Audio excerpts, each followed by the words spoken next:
Good afternoon and welcome to the next episode in our Zoom Lunch and Learn series. This is How to Be a Champion for Texas Children, specifically focused on the 87th legislative session. My name is Jennifer Lucy. I'm the Managing Director of Policy for Texas Protects, and I'm joined today by Carrie Judice, our CPS Research and Policy Analyst. Thank you so much for joining us. At the front end of our presentation today, I just want to send our best wishes to you and yours at the end of yet another seriously challenging week for our families and our work.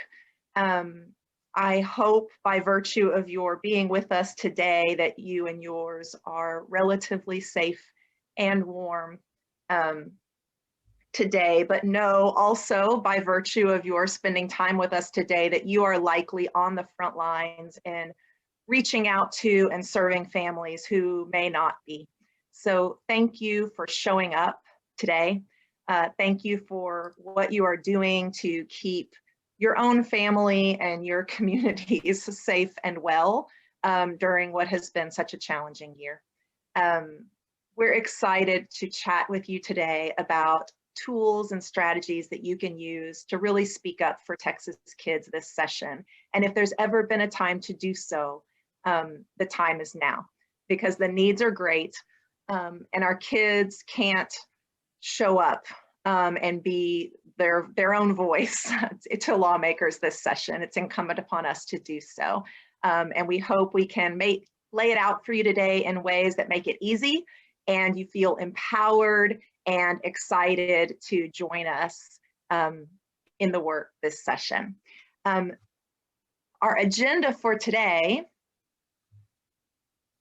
is to do a little bit of a very high-level overview of the 87th legislative session, what's different, a lot is different, what's happened so far and what's coming up next.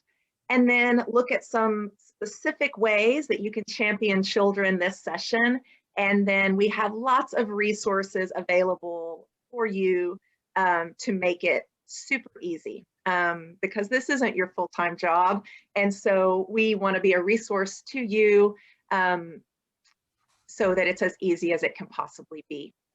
Want to take a moment just for some general housekeeping and to point out that this webinar is being recorded, and the slides and the recording will be sent out to all registrants following the webinar today or tomorrow. In the short term anyway, you'll get those in your inbox. And you can share those with others in your network that may not have been able to attend today. We know lots of folks are doing a lot of work that may not have allowed them to attend with us today.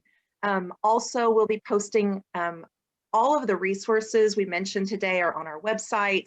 And we'll have the webinar and these slides posted there as well. So feel free to share with others in your network who may benefit. Also, we have a Q&A box, and we hope that we'll make it through in time to take some questions and answers at the end. So you'll see two different options on the webinar today. One is a chat box where you can feel free to talk amongst yourselves and send messages. But if you'd like us to tackle a question on the webinar today, please do put those in the Q&A box, and we'll either answer them to you as we go today or tackle those at the end. We have some time allotted to do so. So with that, I think we're going to get started. Thank you all for being here. I'm going to hand it over to Carrie now as we dive in. All right. Yeah, okay, just wanted to make sure we got that next slide up. So legislative session, it's really the time when states tackle those big issues that are facing a lot of its citizens and just really try to determine the budget for state agencies that receive government funding for the next 2 years. And so each state does their legislative session differently. We have some states that meet every year. We have some states that meet every other. They vary in length of time from a few months to almost half of the year, some longer than that. I mean, it's just really different depending on the state that you're looking at. And so for here in Texas, we actually meet every other year for 140 days, and we actually meet on odd numbered years. And so this session in particular, we started on January 12th. And it will end on May 31st. And it's actually really hard to believe, because I know this has been a very different session, but it's crazy to believe that we're about a third of the way through, because time is just this funny thing of somehow feeling like it moves really slowly, but also really quickly at the same time. But we are moving for sure. The train has left the station, and we are continuing to move throughout this session. So each session, the only thing that absolutely has to be done is the budget. We have to pass a budget for the next 2 years to know how much, money's going in and out of these agencies and for services. But it's not just the budget. Most sessions we see thousands of bills filed, and several of those pass.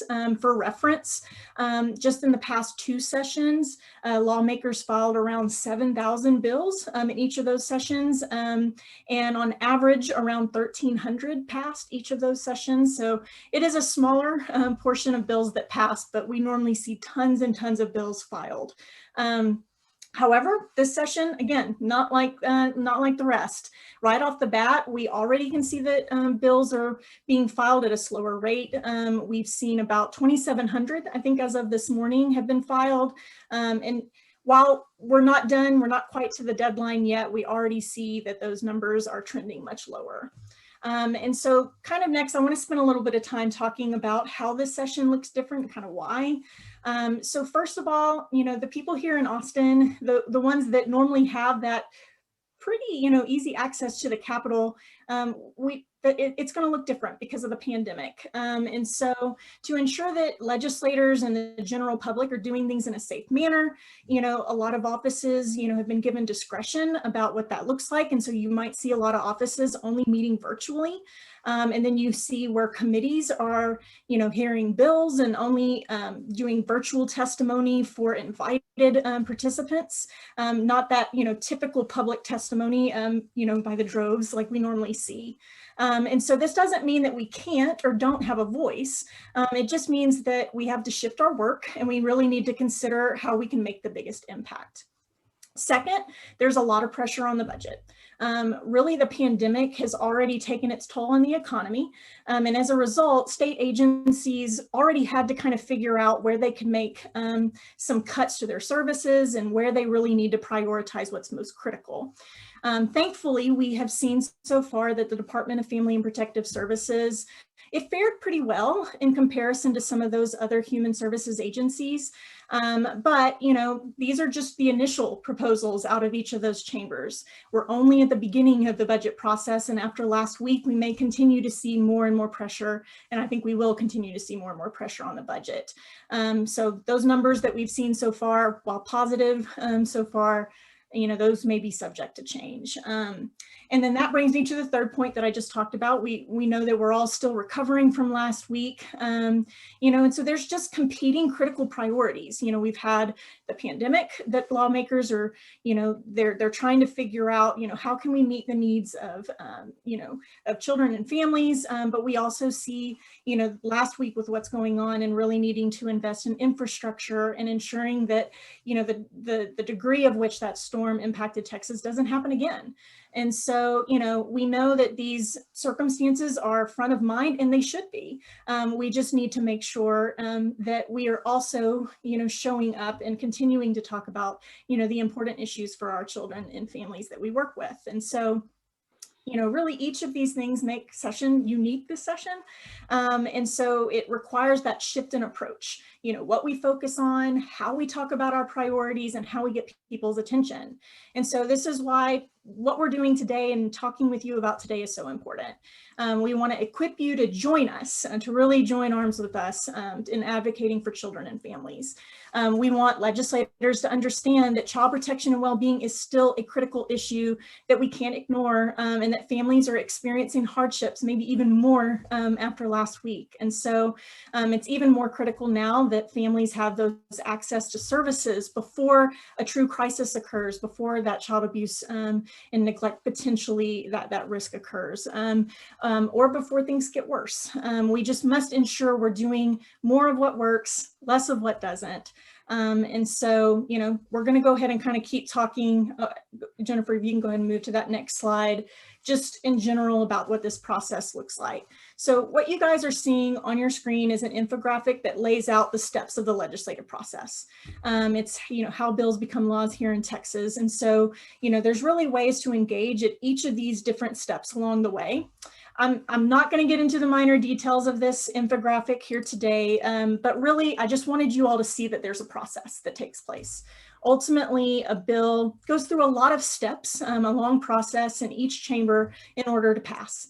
And so there are many exchanges of hands, many things that can come up along the way, different barriers and hurdles that we have to jump over. So you know, it's important to speak up about your support or opposition of a bill multiple times throughout the process and to different legislators and different committees. It's not really just a speak up once and then you're done. It's, you know, it definitely takes some persistence. And so for those of you who are interested, we will have a webinar. No, it's okay. Don't worry about it, Jennifer. You can keep it there.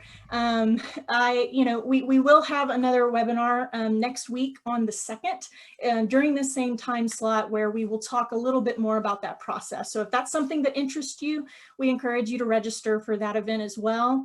And Jennifer said this earlier, and it's something that I feel like I often talk about, whether we're talking about CPS or just some sort of process, you know, always trying to kind of demystify it and just make it more accessible and seem a little bit easier. And so like she said, we want to make this easier for you to get involved. And so I just want to acknowledge that I'm sure there's a lot of people on this webinar that can feel like things are, this can feel like an intimidating process.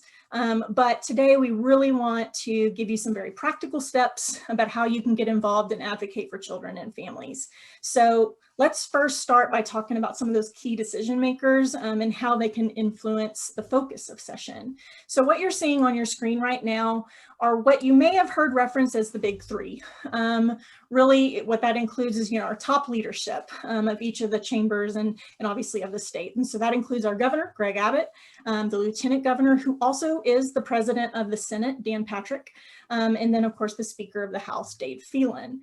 At the beginning of the session, the governor lays out his priorities, which he calls emergency items. And really what that means is these are the things he wants to see addressed by the legislature. And so while there definitely can be bills, you know, on other topics, the priorities of the governor generally are what become the focal points of session. In this session, he's laid out several emergency items, many of which probably are not a surprise to you. Recovery from the pandemic, telehealth is something else he's mentioned, and to figure out what happened with this winter storm last week that caused so many to lose power and water and so many different things, and to ensure that that doesn't happen again. And so specific to child protection, he has laid out a few different things. He wants to make sure that we're taking advantage of the prevention opportunities and Family First Prevention Services Act, which is a really great thing for us to hear. Funding for the continued rollout of community-based care.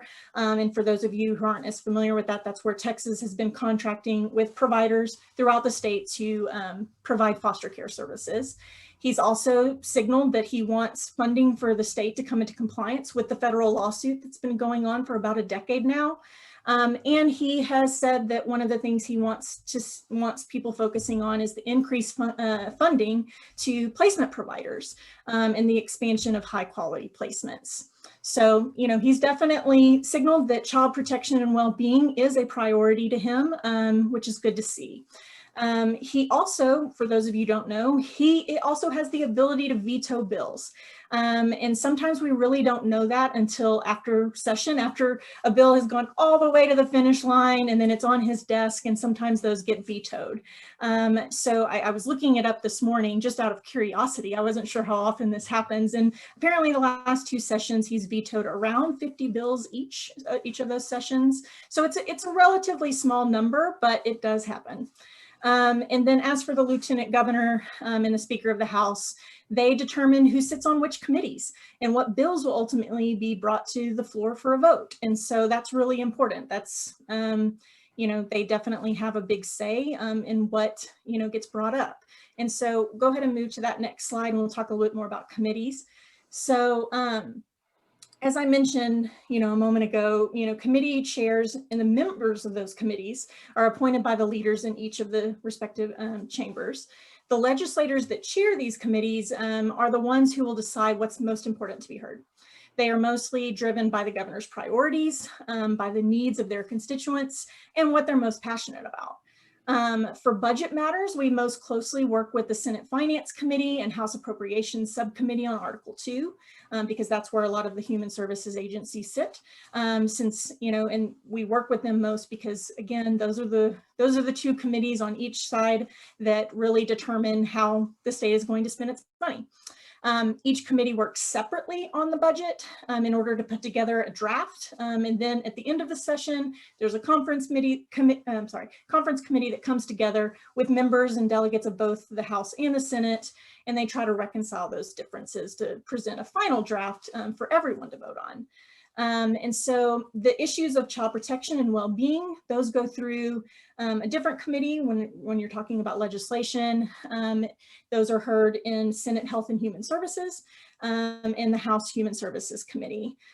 So we work most closely with the chairs that you're seeing on your screen. We try to build those relationships. Really, honestly, building relationships is key during the session, and building relationships with their staff. They really look to the experts, the advocates, the ones that are, you know, in this work day in and day out to know what's most important and to figure out what those solutions are. So that's where your involvement is so important. What they need to hear is going to come out of your mouths because y'all are the ones doing the work. Then if you want to go ahead and go to that next one, there you go. So how do you know who to talk to? I mean, I know we just put a slide in front of you saying, here's the committee chairs, but like, how do you go and look this information up? So this slide provides some links so that you can kind of know where to go and where to start. I think it's always important to make sure your legislator who represents you, regardless of the committee they sit on, knows what's going on and what the needs are. So I would first start there.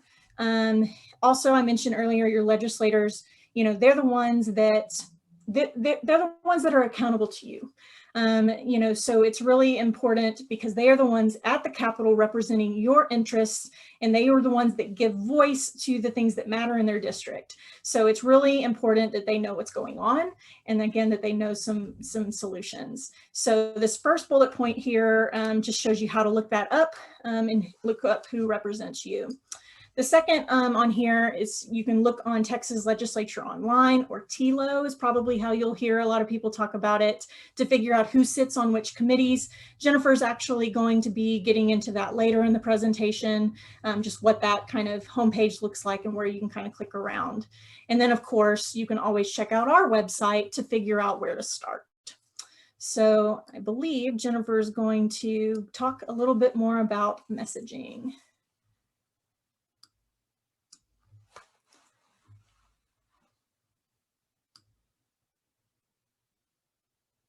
Oh, Jennifer, you are muted. The next thing we wanted to talk about was a good message being really a key component of your toolkit. We're going to talk about several strategies today of different ways to connect with your lawmaker, but regardless of the strategy you choose, the way you communicate is going to be key. And so wanted to just, before we get into those specific strategies, kind of high level talk about some messaging approaches that should be helpful regardless.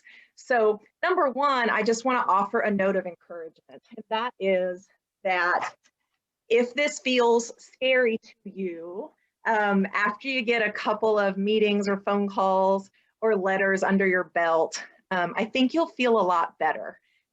You can do it. And it's always kind of motivating to me when I'm feeling tentative to remember that folks on the other side of our issues may not be hesitant about speaking up. And so I want to be sure that no one in an office in the Capitol has the misperception that child protection, that what happens in early childhood is not important to me or to our community. And so don't be shy. And hopefully, again, we're going to help you feel empowered today. I would also say that we're lucky in that child protection is a bipartisan issue. I've said many times, you know, I've never had a bad meeting, unlike some issues that can be quite contentious and polarizing.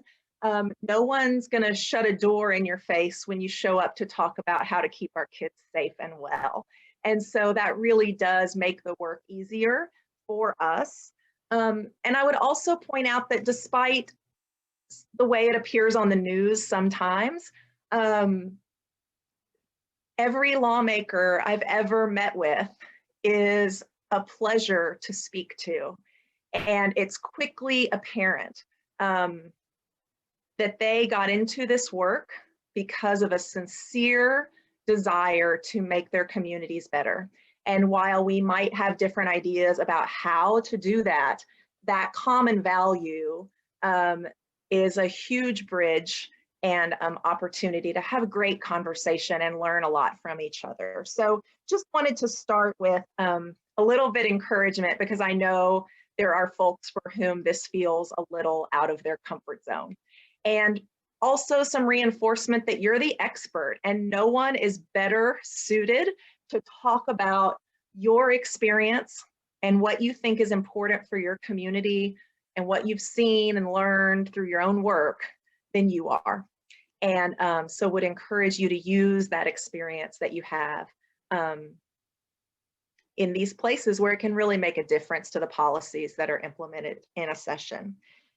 The second thing I want to point out is that it's so important to consider your audience, right? In any communication, the more we can understand about the position of the person we're talking to, the better. And so we'll talk about that a little bit throughout the webinar, but just a note here that doing a little bit of research about what's important to the person you're speaking with and what may be going on for them in their work is going to be a really important step to designing a message that's the right fit for the right person. And also noting that when we think about the audience for any of these advocacy strategies, there are times we may be speaking to the legislator themselves, but there are lots of times you're going to be talking to one of their staff, and that's not only fine, it's fabulous. Staff are, first of all, a joy and cover so many topics for their bosses that they are very eager to hear from and learn from and gather resources from people just like you. You're helping them do their job, which is to educate their boss on these issues. And they do that work very well. And so whether you're making a call or writing a letter or having a meeting, just know that even when engaging with staff versus the legislator, that advocacy strategy is in line and effective. And sometimes the staff can really be a great ally in getting something on their boss's radar that might not have previously been. So just don't be discouraged if you're meeting with staff instead of a legislator or talking to them on the phone. So when it comes to an effective and engaging message, the key punchline I want you to leave with today is to think about marrying story with numbers. And so those stories of impact are one of the places where you bring the secret sauce to advocacy. Nobody can do that like you can do that. What have you seen with your eyes and in your work and in the families you serve or your own? I can't estimate how impactful those stories can be.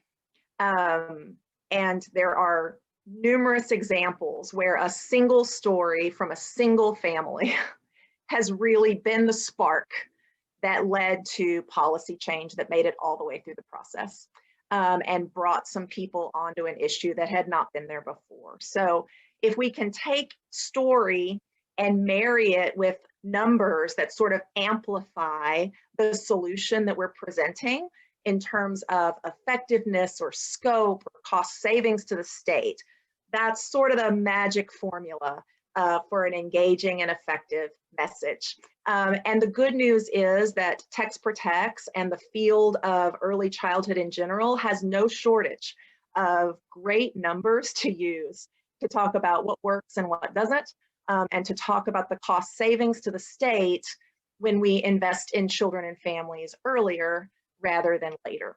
And so if you need any support on that numbers piece, we've got your back. Reach out anytime. We can help you with that piece.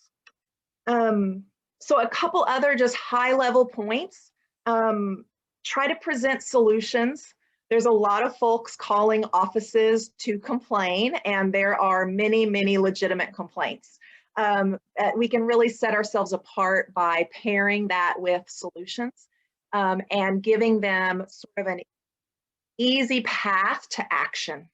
And so we want to connect to those common values, present solutions, talk about that sort of vision for a better future, right? And the stories all sort of get the values and the emotions engaged, and then make a very clear and direct case for your proof points and what your ask is. And don't be shy about making that ask. They know you've scheduled a meeting because you have a request. So don't feel shy about ending the meeting with, here's what we are asking for. We're asking for your support of this budget item. We're asking for your support of this bill. And then how can we be a resource to you as you do this work? So whatever the strategy, think about sort of that introduction. Who are you and why does this matter to you? Targeted to the audience that you're speaking to. What's your issue, and taking the stories with the numbers and 3 or 4 clear proof points, and then closing with an ask and a thank you and an offer of support.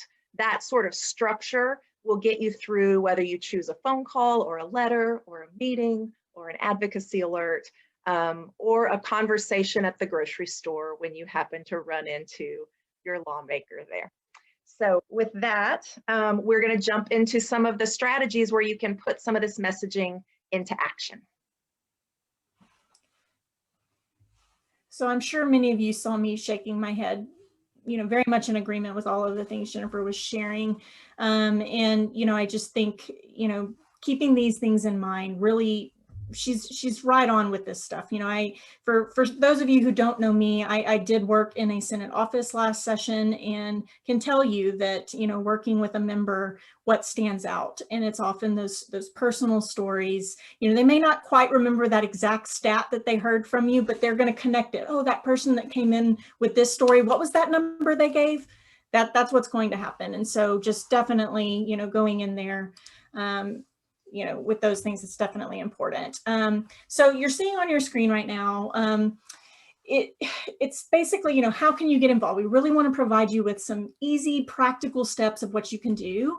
And so one thing I do want to point out before we move on is, I know that this looks like there's some sort of succession to it, that you should do it in this order, do 1, then 2, then 3. Not necessarily. It may look a little different. In the order you may do several of these, in different orders, but just know that as we talk about these as their steps, it's not necessarily that you have to do one before the other, but these are all different strategies you can use.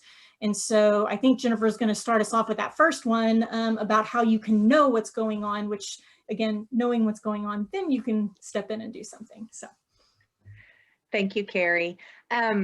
Yeah, so number 1 is to know the latest. If policy is not your full-time job, and I would guess that it's not, if you're joining us today for this webinar, you don't have time to be in the weeds of everything that moves so quickly during session. So you're going to need some reliable shortcuts to help you know on the issues that you care about, where are you needed, when are you needed, and what resources are available so you can do that quickly so you can move on and continue your work, but also speak up for kids. And so a couple of resources I want to highlight from the Text Protects team, but then also want to talk you through some of the resources that are available on Texas Legislature Online, which is just a great hub for you. So first of all, we have a bi-weekly newsletter that comes out during session that's going to give you those high-level action alerts and what's happened at the legislature this week and where are you needed and what are the bills you need to watch, and sort of some of our commentary on those issues. So if you're not signed up for that, you can do that on our website. We have an advocacy gateway where you can check out the bills that we're tracking in the child protection space. And on that bill tracker, you'll be able to see where that bill is. Is it just filed, or is it moving into committee, or is it up for a hearing, or is it on the House floor? And that can kind of help you know also where it is on its journey toward approval. Also on that advocacy gateway, you'll see any of the advocacy alerts that are live, and those are the things that sort of need urgent action now.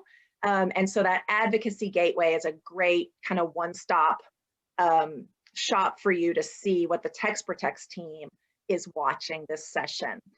Obviously, we're also using social media to keep up in real time with the things that happen. A lot of things during the legislature, we get 24 to 48-hour notice on some hearings and meetings and other items. And so social media is a great way to keep up with that fast-moving piece of the work.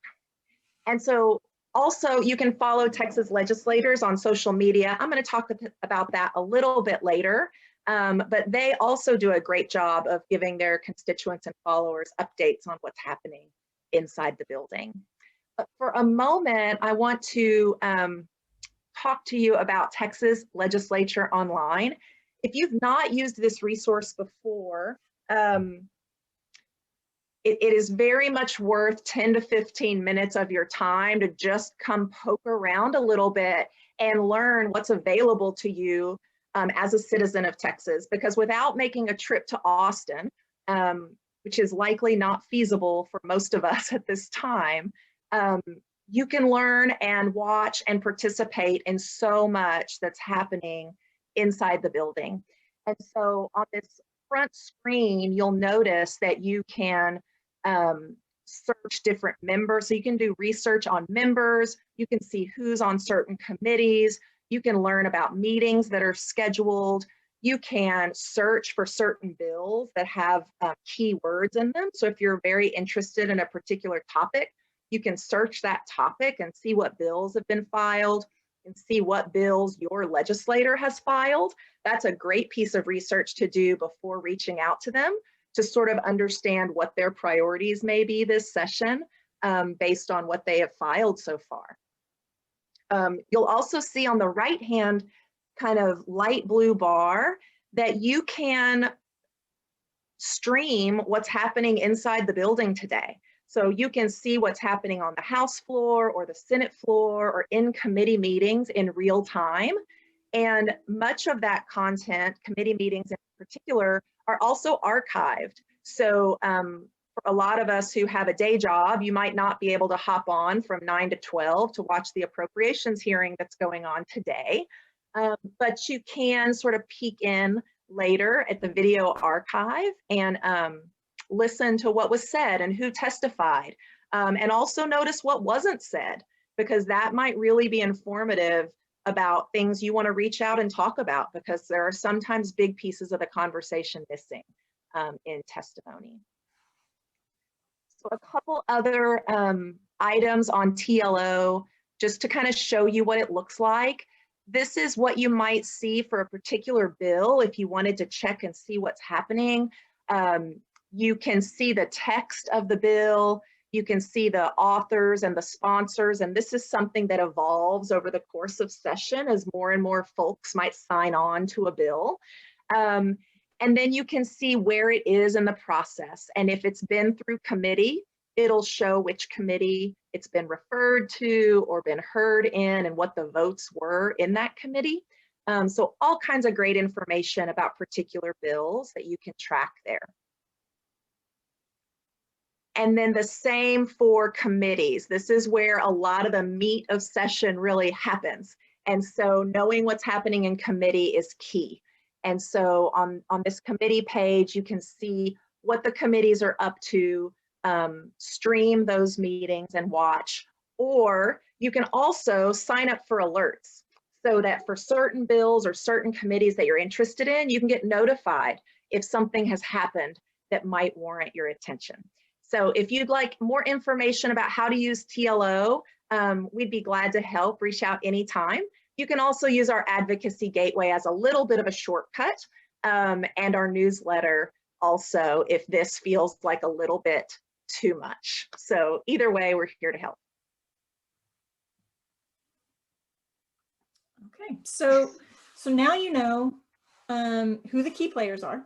Now you know how to stay informed about what's going on. You also have some of those messaging tips. So now you're ready to take that step to reach out.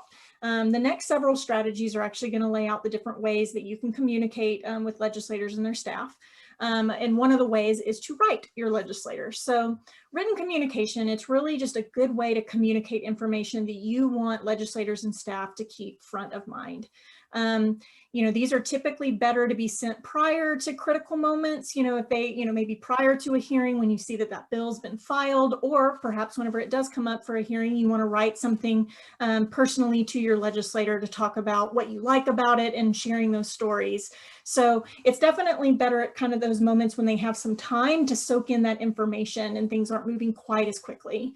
You want staff and legislators to kind of, again, already have in mind what the issues are and what solutions you may have. And so the next thing in your mind might be saying, okay, well, Carrie, is it better to email or is it better to send a letter? And so we live in a virtual world, and more so now during the pandemic. So it might make the most sense for you to send out in an email, because staffers can always just go and search and figure out where they save that email if they need to reference it in the future more easily. But sometimes it's just nice to receive a handwritten note, just because I just think it's something we don't do quite as often. So it's just kind of nice to get those pieces of mail through the snail mail. So don't be deterred if that's the way that you want to communicate with your legislator in their office. And so, I would also just kind of say that, take into consideration the timing. If there's some sort of urgency, you definitely want to send an email knowing that that will get there a little bit quicker. Again, Jennifer already really just kind of did an overlay of, what to communicate, but just something else to say again and reiterate. Be sure that one of the first things you say is, I am your constituent. Again, why does that matter? They're accountable to you. They represent you at the Capitol. So definitely say that. Let that be one of your first sentences, and just go ahead and get their attention for that. And I really can't emphasize enough personalizing that message. Put that personal touch on it. As Jennifer mentioned, them being able to see how your ask connects with a personal or a professional story, it really helps your message stand out. So that's just kind of, again, take all of those messaging tips into account, but those are just kind of the ones that stand out to me most. And so I think, Jennifer, if you want to walk us through those social media. Well, and I was just going to add, when thinking about sort of the power of your relationship with your local representative, also know that in every piece of this work, relationships matter. And so even if your local representative is not on Health and Human Services Committee or on the House Appropriations Committee, and you're really working on some issues that affect those pieces, first of all, the other legislators will vote on these things on the floor. So their knowledge of these issues is critical, but also they very much lean on their friends to take action on the things that matter to them. And so those members who aren't on the Health and Human Services Committee, but have strong values and ideas and solutions and are hearing from their constituents about them will go to their friends in the legislature who are on those committees and say, here's something that's really, really important to my community. What are we doing about this? And that pressure, even from outside the committee, can be key. Well, and then I'll even piggyback on that and say that, you know, reaching out, if they're hearing, because obviously the different people joining us on this webinar today, you're probably scattered throughout Texas. If, you know, even if your legislator is not on, you know, whatever committee that's going to be, you know, hearing that bill, it's still, if they're hearing from different legislators that there are people in different communities that care about this issue, that is also going to be extremely helpful, because they'll say, oh, it's not just this, you know, it's not just me hearing this, it's this many people that really are being impacted, and, you know, all of these people kind of delivering that same message. It's very helpful. Yeah. I mean, we're sort of off script and I'll get right back on it in just a moment, but I had a kind of heartbreaking moment. I remember last session in a meeting where a legislator said to me, you know, child protection and early childhood is just not, you know, those folks aren't beating down my door demanding that I take action. And there are people beating down my door on other issues. And I left knowing that child protection and early childhood is absolutely a priority to so many people in their community. And so really sort of aspired for that to never be the case again, that a legislator would say, I just really don't hear from my constituents about this issue. And so hope that our work together this session will ensure that we don't hear that again, and that everyone knows the importance of this work. Okay, the next piece is using social media. And if you're in my age bracket, this might be not your first language, and it's certainly not mine, but it's increasingly critical and clear that this is such an effective tool for driving engagement in your own community. And also with your lawmakers. And so I would talk about this as really a two-pronged approach. You have an opportunity to use your social media platform to educate your peers and your partners and your community and help really amplify the effort and get other people engaged in these advocacy efforts. But you also have an opportunity to engage directly with legislators and their staffs through their social media accounts. And I am continually shocked with the speed and consistency with which I get responses if I tag my legislator or comment on their posts on Twitter and Facebook particularly. And so if you're not following them on Twitter or Facebook, I think that would be a great first move for you. Just to keep an eye on what they're talking about and what they're saying. And then when the time is right, engage with them about your own issues. And you see here, we have lots of tools on our website to talk more about ways you can use social media. Obviously, staying connected with Text Protects, you're welcome to take and use all of the graphics and stats and campaigns that we're doing to reach out to your community and lawmakers. And there's a few hashtags here on the screen that can help you sort of connect to the larger conversation around these issues and can get your post seen by some folks who might otherwise not see it.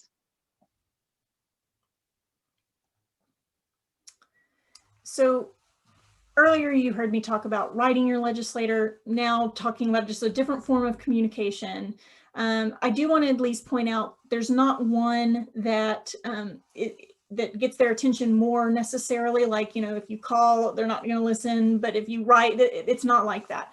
I do want to at least point out that each office actually records information into their database. So whether you call or whether you write, they're going to input some information, and then whenever it's time for a bill to come up for a vote on the floor, you're going to see senators and representatives looking at the information to see how many of their constituents have said, yes, we're for this or we're against this. So I just want you to know that there's no different in the weighting of, the balance of what you do, which form of communication. But, in contrast to the writing your legislator, so you heard me kind of talk about how, you're able to provide some more information and maybe not quite of those like quick moments that things are happening. Phone calls can be real easy and real fast. You can call, like, let's say that a bill is coming up on the floor for a vote. You can call and just say, hey, HB 355, those kinds of things, however you want to identify the bill, just say, this vote, it's coming up for a vote. We really want to make sure that the legislator registers, for it or against it in their vote. And so that's just an easy way to communicate. And so, another thing I would also point out, sometimes kind of doing those in conjunction with each other could also really help. If you send, a letter or an email earlier on in the process and follow up with with a phone call just to make sure that they received it, or just to kind of reinforce, like, yes, I sent an email earlier on, still want you to vote yes on this or vote no against this. And that really helps just to, again, to them. Jennifer, if you want to go ahead and move to the next slide. I'm not going to go through these because honestly, a lot of this Jennifer covered earlier. The only thing that I think I want to add here, because really these are just kind of best practices for communication, is if you're calling about funding. So let's just say you're calling about the budget.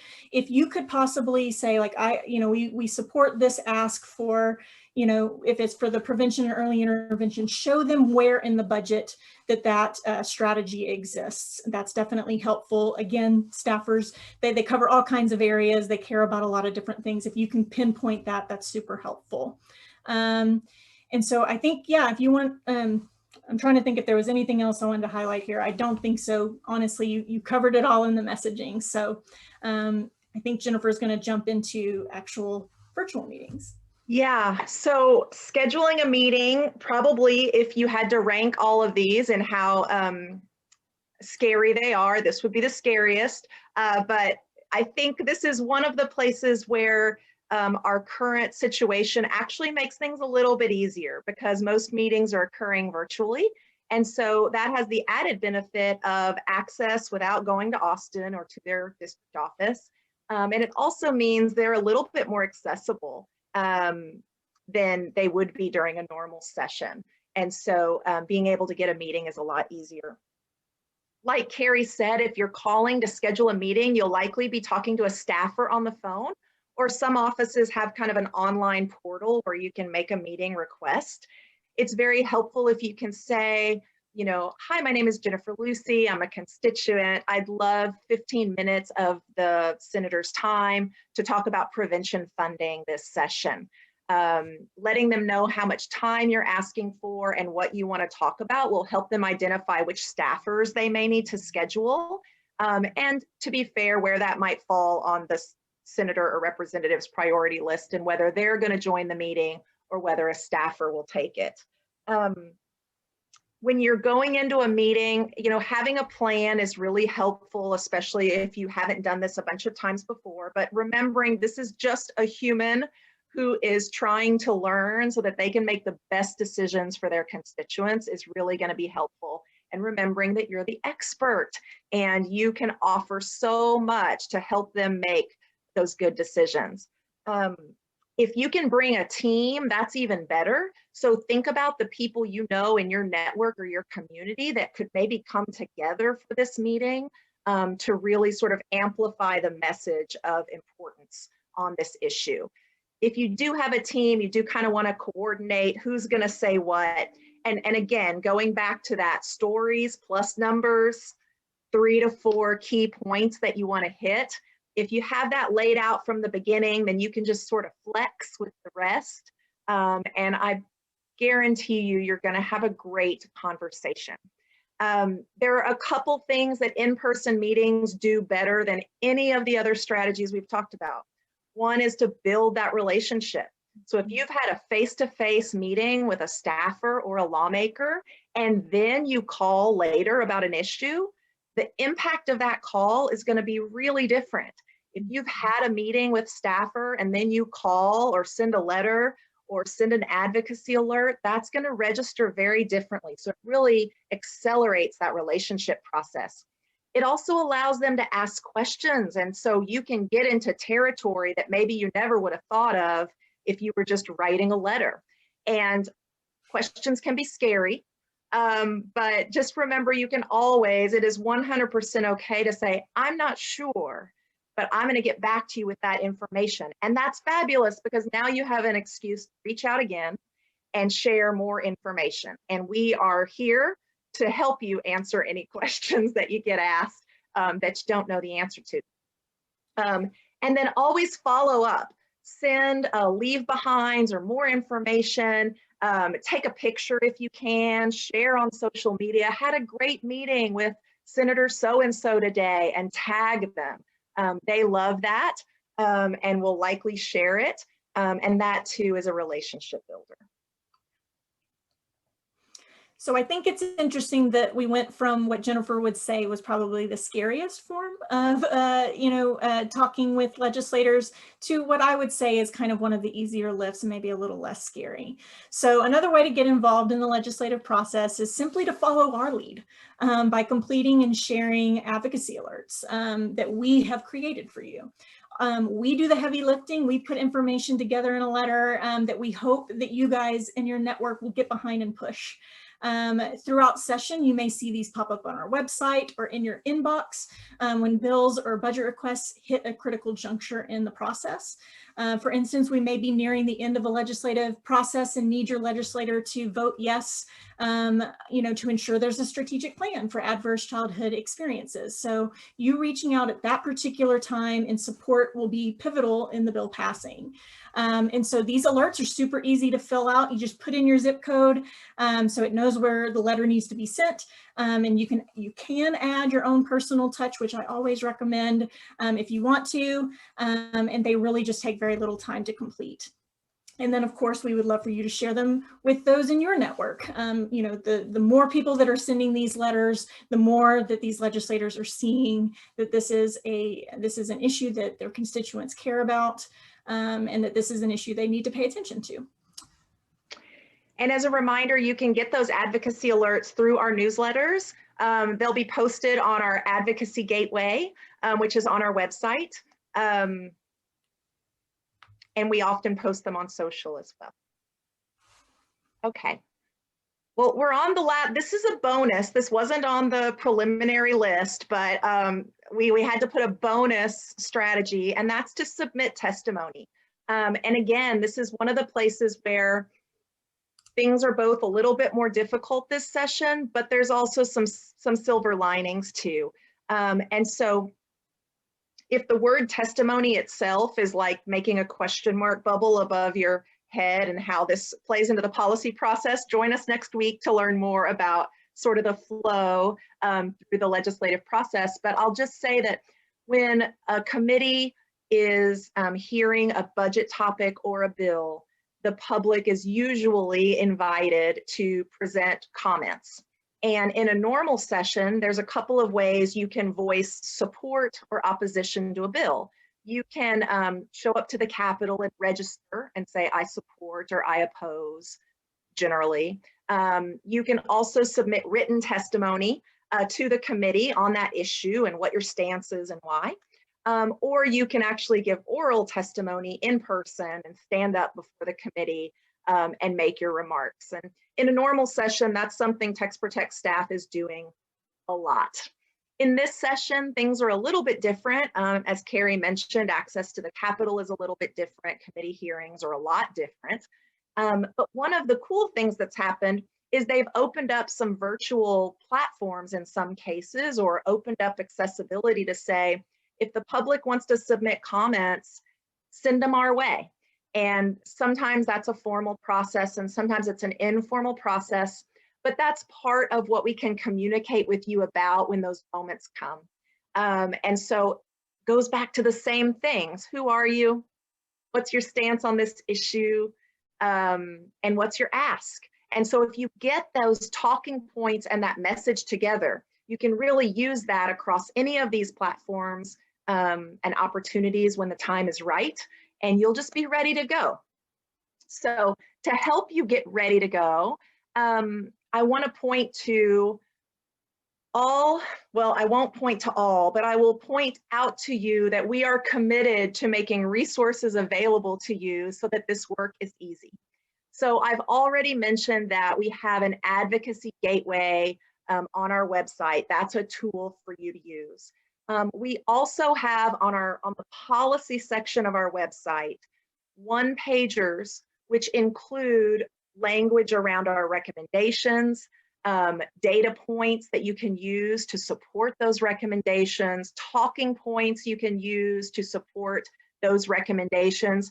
And in some cases, like our home visiting toolkit, we also have social media language that you can use, or graphics that you can use to reach out on social. And so take a look around our policy website to see some of the resources that are available to you on different topic areas this session.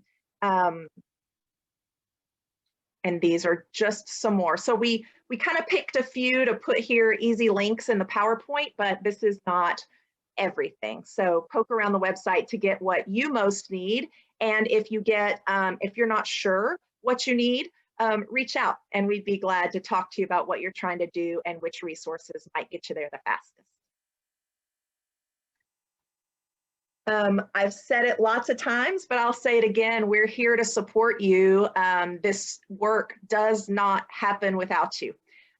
You bring the passion, you bring the frontline experience, you bring the stories, you bring the connection to your local lawmakers that we don't have. And so we want to empower the conversations that you're going to have.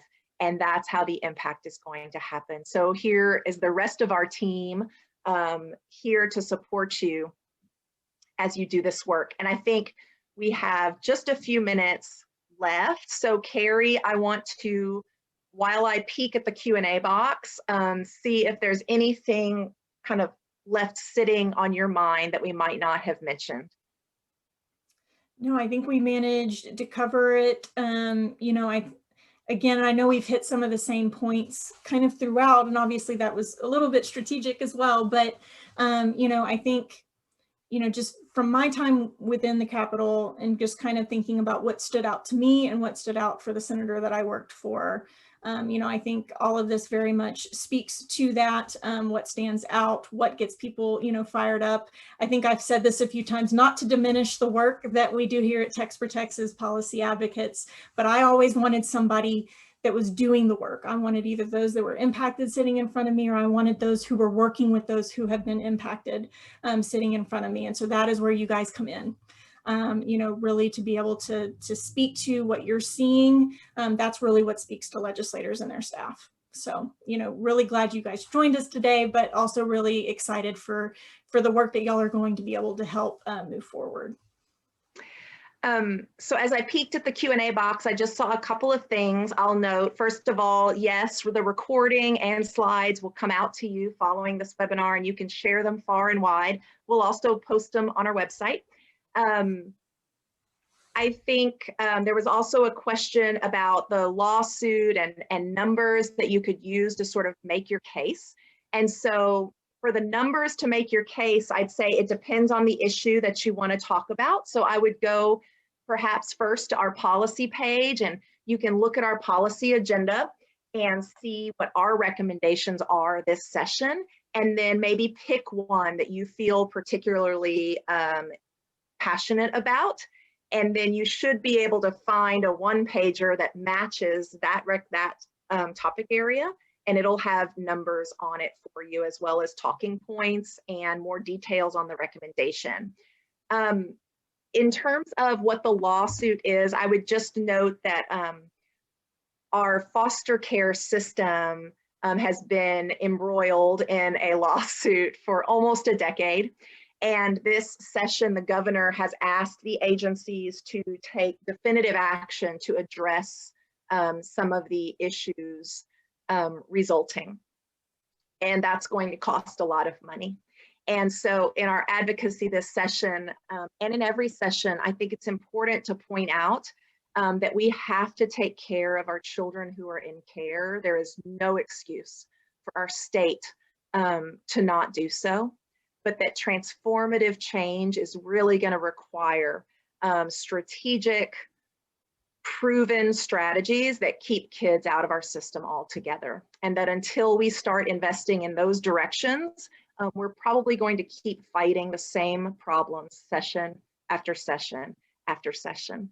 And so but it doesn't have to be an either or, is what our CEO said recently in an op-ed. It doesn't need to be an either or, and it can't be if we really want to make a better Texas tomorrow for our kids. Thank you so much for joining us, for being part of the team. Please reach out if you have questions, and be well, take care of yourselves.